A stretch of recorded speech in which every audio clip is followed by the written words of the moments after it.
में ब्रेड पकौड़े बेचा करती थी। रोजाना सुबह उठकर वो गरम गरम ब्रेड पकौड़े बनाती और ट्रेन में बेचती। ब्रेड पकौड़ा ले लो, ब्रेड पकौड़ा, गरम गरम ब्रेड पकौड़ा, हरी लाल चटनी के साथ गरम गरम ब्रेड पकौड़ा ले लो। अरे एक ब्रेड पकौड़ा देना। ये लो साहब, 10 रुपए का हुआ। ये लो 10 रुपए। हेलो, हाँ बोलो। फोन में आवाज साफ नहीं आ रही है। अभी पकौड़े बेच रही हो, तुम घर पहुंचो। और हाँ, सब्जी लेते जाना। पूजा को बोलना मैं थोड़ी देर में घर में आ जाऊंगी, तब तक वो सब्जी बनाकर रख लेगी। हाँ रखती हूँ, पकौड़े बेचने दो आप, नहीं तो ठंडे हो जाएंगे तो ग्राहक खरीदेंगे नहीं। सुनीता का पति मोहन रेलवे स्टेशन पर ही कुली का काम करता था। दोपहर के समय जब धूप बढ़ जाती तब मोहन घर चला जाता था। फिर शाम के समय वो स्टेशन पर आता और देर रात तक काम करता। अपने पति की मदद करने के लिए सुनीता ने सुबह सुबह ट्रेन में पकौड़े बेचना शुरू किया था ताकि घर के खर्चे में मदद हो सके। सुनीता और मोहन की एक ही बेटी थी जिसका नाम था पूजा। पूजा की उम्र लगभग 15 से 16 वर्ष की थी। पैसों के अभाव के कारण पूजा 6ठी क्लास तक ही पढ़ी थी। ऐसे ही सुनीता का काम चल रहा था, पर अब सुनीता की देखा देखी और भी पड़ोस की औरतों ने ब्रेड पकौड़े बेचने शुरू कर दिए। अब सुनीता किसी का हाथ तो रोक नहीं सकती थी, पर वो परेशान हो गई क्योंकि इस वजह से उसके काम पर असर पड़ गया था। जहां पहले वो रोजाना के 30-40 पकौड़े आराम से बेच लेती थी, वहीं अब 10 पकौड़े भी बड़ी मुश्किल से बिक रहे थे। सुनीता एक काम कर, तू ये ब्रेड पकौड़ा बेचना छोड़ दे। बेकार में तू रोज नुकसान करती है। बेसन, तेल, ब्रेड, मिर्च, मसाला, सब कुछ तो लगता है। कमाई 100 रुपए की नहीं होती और लागत उससे ज्यादा की होती है।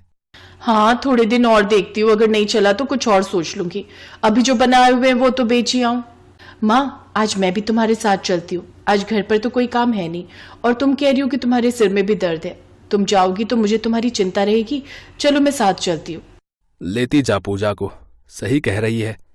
अकेले कहीं चक्कर खाकर गिर गई तो और मुसीबत आ जाएगी। काम की चिंता से कुछ दिनों से सुनीता का बीपी बढ़ा हुआ था। इस वजह से उसके शरीर में भी दर्द था। पूजा भी सुनीता के साथ ब्रेड पकौड़े बेचने चली गई। बेटा, एक ब्रेड पकौड़ा देना। जी आंटी जी, ये लीजिए। ब्रेड पकौड़े ले लो, ब्रेड पकौड़े, गर्मा गर्म ब्रेड पकौड़े, लाल हरी चटनी के साथ स्वादिष्ट ब्रेड पकौड़े। अरे सुनीता, आज तू अपनी बेटी को भी ले आई ब्रेड पकौड़ा बेचने के लिए, पर इस डिब्बे में बेकार है तेरा घूमना। यहाँ पर मैं सभी यात्रियों को पकौड़े बेच चुकी हूँ। हाँ माँ, बड़ी मुश्किल से एक ही ब्रेड पकौड़ा बिका है। सब पहले ही मंजूताई से पकौड़े खरीद चुके हैं। हाँ मैं जानती हूँ, आज मुझे आने में थोड़ी देर हो गई, इसीलिए मंजू पहले ही आ गई थी और उसके बिक गए। पूजा बिटिया, हम किसी के हाथ तो रोक नहीं सकते। मैं जानती हूँ मंजू, तूने मेरा काम खराब किया, पर मैं तुझे कुछ कह नहीं सकती। तू कोई और काम भी खोल सकती थी, पर तूने मेरी रोजी रोटी पर लात मारी है। अरे तो जो चलता काम होगा वही तो करूंगी, मेरी मर्जी, मैं जो बेचूं।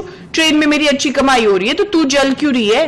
मैं जल नहीं रही हूँ मंजू, पहले मैं ब्रेड पकौड़े बेचती थी। तू तो अभी आई है, जली तो तू थी मेरे काम से, इसीलिए तो तूने मेरे देखा देखी ये काम शुरू किया।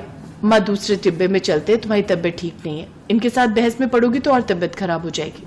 सुनीता और पूजा दोनों ट्रेन के दूसरे डिब्बे में पहुंच गई। सुबह का समय था। डिब्बे में बहुत से यात्री अभी सो रहे थे। अचानक सुनीता की नजर एक विदेशी महिला पर पड़ती है। विदेशी महिला प्रेग्नेंट थी और अचानक उसकी तबीयत खराब हो गई थी। प्लीज प्लीज हेल्प मी, क्या यहाँ कोई आसपास डॉक्टर है? मेरी तबीयत कुछ ठीक नहीं है। मैडम जी, डॉक्टर तो है, पर आपको स्टेशन पर उतरना पड़ेगा। यहाँ स्टेशन के पास ही एक डॉक्टर की दुकान है। हाँ, मुझे यहीं उतरना है, मेरा होटल बुक है, पर अचानक मेरे पेट में दर्द हो गया। मेरा 5th मंथ चल रहा है, मैं प्रेग्नेंट हूँ और मैं चाहती नहीं कि मेरी तबीयत ज्यादा खराब हो और मेरे बच्चे को कोई नुकसान हो।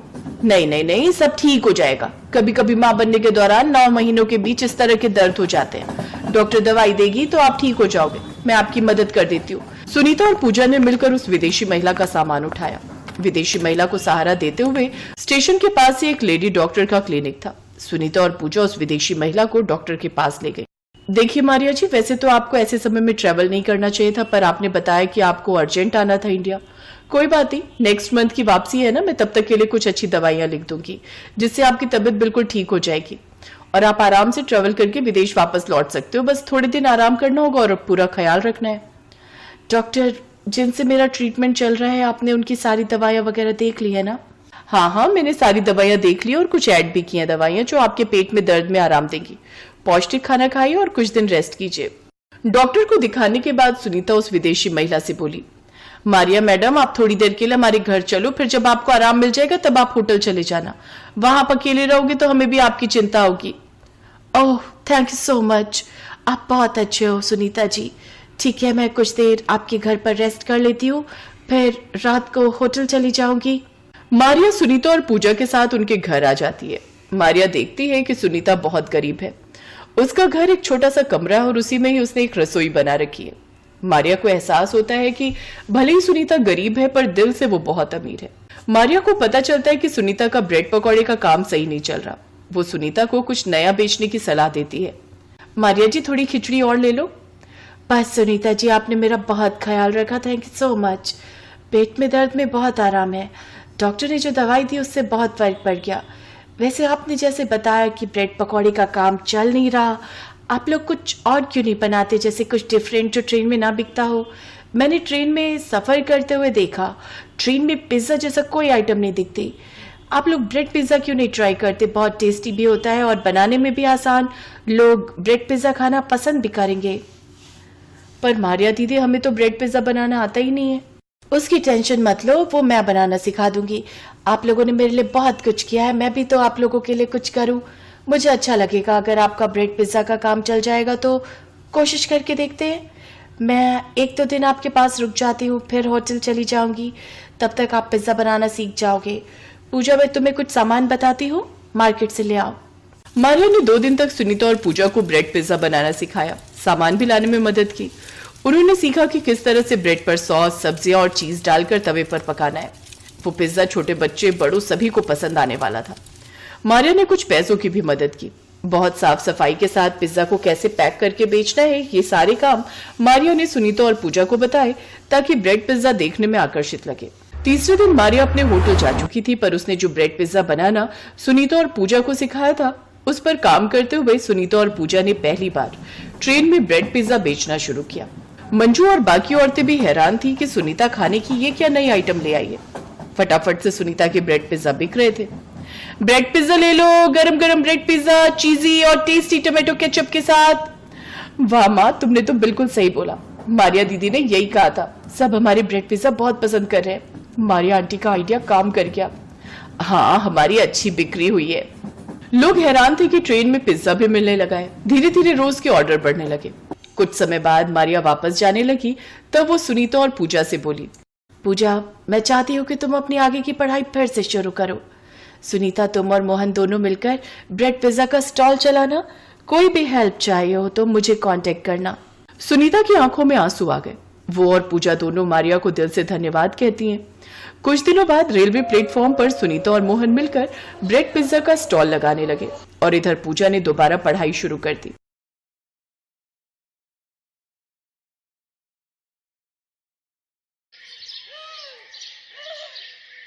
बहू, आज तेरी पहली रसोई है। हमारी झोपड़ी के पीछे चूल्हा बना हुआ है, वहीं पर हम लोग खाना बनाते हैं। सासू माँ, हम लोग भी मिट्टी के चूल्हे पर ही खाना बनाते थे। बताइए क्या बनाना है खाने में? बहू, ऐसा कर, सबके लिए 4-4 रोटी बना ले, मैं तब तक प्याज काट लेती हूँ। तभी वहां पर पायल की ननद मोहिनी आ गई। माँ, आज भाभी पहली बार हमारे घर आई हैं, हम उन्हें प्याज रोटी खिलाएंगे। अब क्या कर सकते हैं बेटा।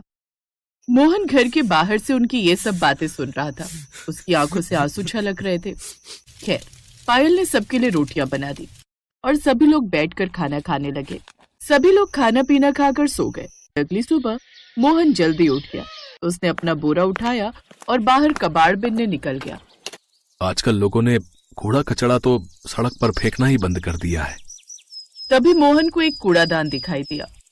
लगता है ऊपर वाले ने मेरी सुन ली। सारा कबाड़ मुझे उस डस्टबिन के अंदर मिल जाएगा, जिसमें खाने का ढेर सारा सामान पड़ा हुआ था।